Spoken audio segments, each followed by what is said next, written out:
Alright everybody, this is Harry Jackson. I'm the creator of the Selective Quest book that's being released June 26th on ebooks. You can go to barnesandnoble.com, you can go to Apple has it, everybody has it. So I'm excited.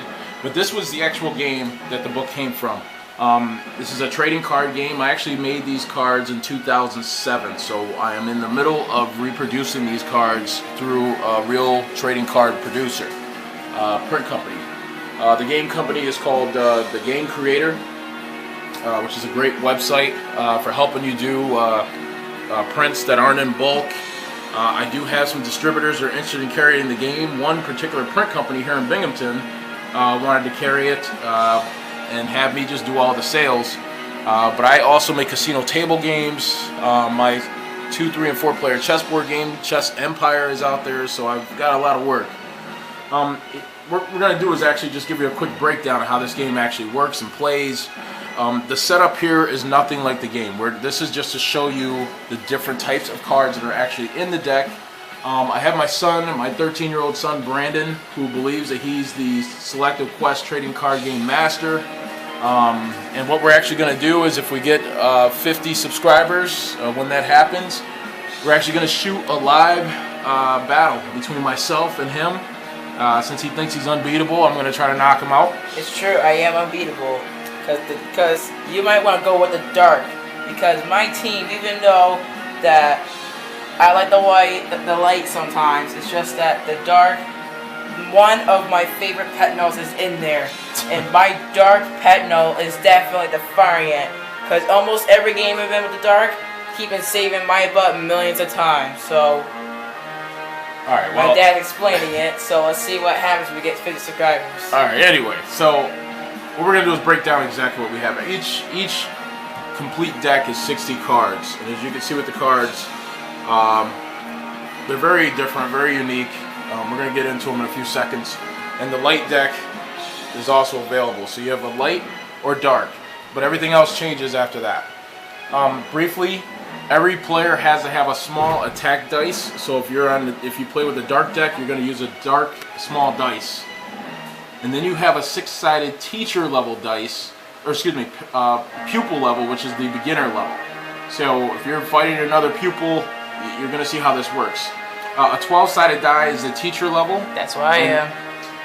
And then a 20-sided die is a possessor, which is a master level. And it's the same with the light also. So you have a light attack die, and then you have your regular battle dice for the pupil level, teacher level, and possessor level. So let's go into the most important part, the cards. Each card in your hand will give you what they call a character card. Now I've got my ugly mug on this one, and I have a picture of my son here, but these are the only cards that you can customize for yourself. But otherwise, the deck will have 8 to 9 already picked out character cards. To give a quick breakdown, this particular card says that it's plus 55 points to all types. There are element types in each deck. So for this particular card, it says Greg is every bully's dream. Derek Questerson is his arch enemy, and his phrase is, "My conquest is the only quest."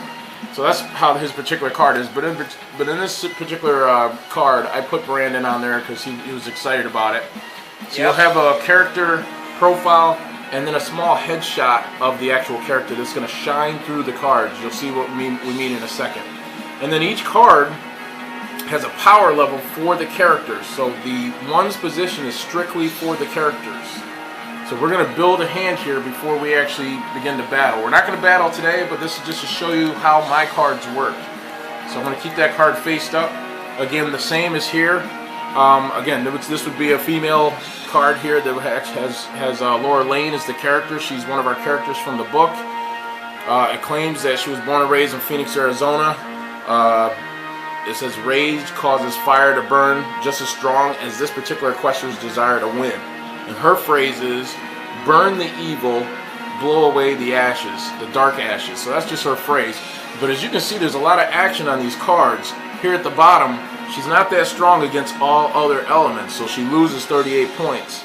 but she gains 45 points if she uses a fire Petal. So we're going to go into what the Petals look like. So these are character cards. Every character card is ranked between 1 and 9 total points, whether it's dark or light. And then we're going to go into the characters now. So this is just a 3 different variations of what characters look like, or excuse me, Petals look like. Petals are the actual animals that do the battling in the game. So in this particular example, this is a bald eagle.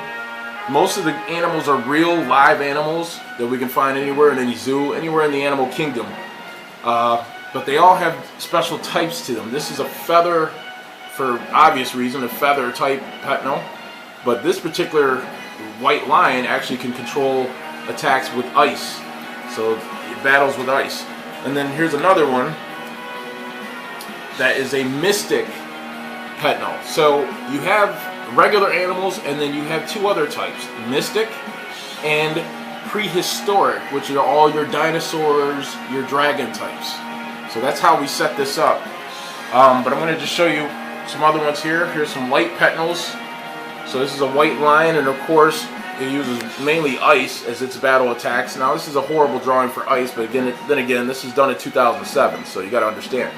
And then here's another breakdown here. If you see, it shows that this particular Petal is weak against fire and lightning type. So it loses points before the battle happens. And these things only happen at a teacher or professor level. But as a pupil level or beginner, you don't have to be too concerned about those. You just get to battle and play and have fun. So it's against all other Petal types, it gains 52 extra points. Again, on the teacher and professor level. But if you notice right here, there's a 4. That 4 represents the 400 points there that you get for life points as a Petal. So there's value points for Petals, there's value points for the character, and then we're going to go into the builder cards. So here's 2 other pictures of Petals. Here's a feather Petal here, ranked at 700 life points. And then finally, I'll give you another one. This is a Komodo dragon. This is actually Laura's lead character, her animal that she uses, and it's 900 as a value point, and it's a fire type, as you can tell, with the logo of fire. So finally, builder cards. Builder cards are the attack action card. So whatever comes up on your small attack die is what actually happens with these cards. I'm going to show you real quick now. So, for example, this is a feather builder card. So this can only be used with a feather type Petal. I used that one before on the Eagle, trust me. It's a good builder. As you can see, this is worth 70 points, but we have builders that are only worth 10 points, 20 points, 30, from 10 to 90 total points. And if you look closely, you can see the attacks. So I'll read a couple of these for you. There's Tornado, there's Backlash, there's Wing Sword, Haboob, Windstorm, and Hurricane. And as you can tell, there's a little diagram here that shows the same exact look of what the small dice looks like. So if we were to roll a 4 on our attack dice, we would have the attack Haboob, which says 6 times. It says 6 times R, which is 6 times the roll. Then you get to roll again as the attack. So each card, each builder card actually tells you what you do on top of what your total roll is. I'm going to show you that in a few seconds. So if we take, for the first time ever, we're going to show this. Yep, that's my Petal. If we take, in order to have a hand and select a quest, you're going to summon cards from your deck to begin with, and you need 3 cards to make one hand. You need any character card. You need your Petal card. And then finally, you need a matching builder card. So that when we put the 3 of these cards together, your character is always at the bottom, your Petal is in the middle, and your builder is on top. We slide those 3 cards together and 2 things happen. We are now to the place where most trading cards start off at. So a regular trading card would have your animal or your magic beast or whatever you want to call it, the attacks or whatever it has available, and any life points. Now I have in this top chamber here, it's called the total life point chamber, this square section here. So I don't know if you can see it at home. It says 579 total life points. So if we add the 3 cards together, 70 points for the builder, 500 points for the Petno, and 9 points for the character that's controlling the Petno, we put it together and we have 579 total life points. In this particular game, most trading card games have defense points and attack points. With my game, this is the most important thing, is your life points, because all attacks are subtracted from this, or you may gain life based on the actual Petno's abilities. In fact, for instance here, this first attack is Backlash. You lose 35 points just for using it, just for landing on that. But some of them may give you 150 bonus life points on that roll. So again, the concept with Selective Quest is that you have a builder card, a Petno card, and you have your character card. All cards are in variation, which means it gives us the power to have hundreds and hundreds and hundreds of different types of Petnos and builder cards out there to give you a totally different experience in life points and in battle play. And that also means more strategies are involved, but as you can tell, you also get the ability to customize your deck, so you actually will have your face here, and it's you controlling the Petno and doing the gameplay. So that's how Selective Quest cards are different and unique compared to other battle cards, but it also comes down to the gameplay with the dice and how it attacks. And we're going to briefly talk about that and then we're done. So let's show you another card set here. This is a White Tiger. We got our builder card, and if you notice here, it's ranked 60, but there's no actions here for 5 or 6 on the small dice, as you can see it there. So if we add these two together and add our main character card that we just found, we end up with 869 points in our TLP chamber window here. Now, as you can see, it's not too clear, but that's going to be cleaned up when I produce it. But again, this trainer is controlling the Petno, and the Petno has a variation of attacks, and he's got to roll those small attacks to add on top of his original attack. So let's talk about that in a few seconds. So one final card we can look at, if we put these two together, the 700 here, we add the attack card, we now have 780 points plus the 9 from our builder that would go here, our character card, and we would have our total card. And that's what makes it unique. So let's go to the light cards and see if they do the same thing. So we have our lion as our Petno card. Of course, we have our character and my ugly mug on there. But when we slide the 3 together and the builder, we end up with 455 total life. Don't move so much. Total life points. There's our Petno, and there's his attacks, ready to go. So what I want to do next is just show you something briefly here, because there's one more thing we can add. There are rare gem cards that are out there. As you know, with the story of Selective Quest, the actual gems that are in the book make things happen. So this is not too good on the artwork, but I want to show you something here. If you notice, there's a 1 in the TLP chamber. So that represents the 1,000 position. So you put this underneath the character card, and you now have a total life value, if you can see that, of 1,455 points to start out with. Sometimes this happens in the game. So in the middle of the game, you'll gain that gem card if you have it. But it's rare to have that card. So again, that's how great this is. There's 5 different gem cards for the light and 5 for the dark. So each value has 1 to 5. So it could be amazing. It could be a huge battle. But that's how the cards come together. So what I'm going to do is put these two together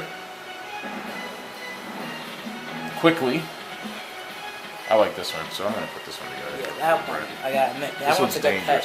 Yeah, I used that against my friend. Trust me, it was an awesome battle between a unicorn and a Komodo dragon.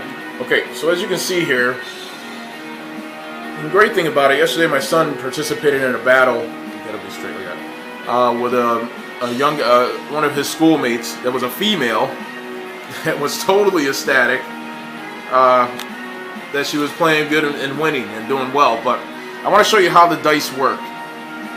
So we have, our Petal level dice for the light and the attack dice. For the other player, I'm going to show you that here. They would have their dark dice and their dark attack dice. How it works is if it was my turn to go and I'm playing for the dark hand, I grab the dice from my other player and myself.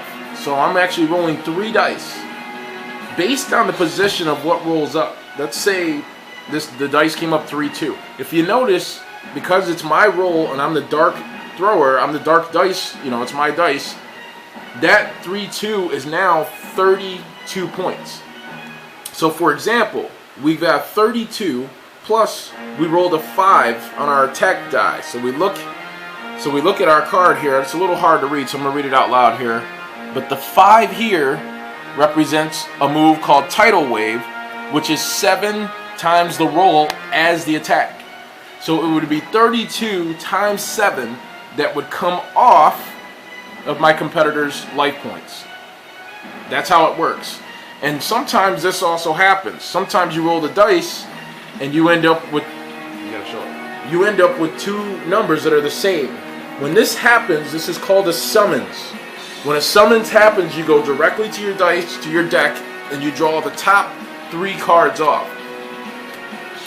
When you look at those cards, some cards you cannot use. So for example, I already have my character, so this is no good.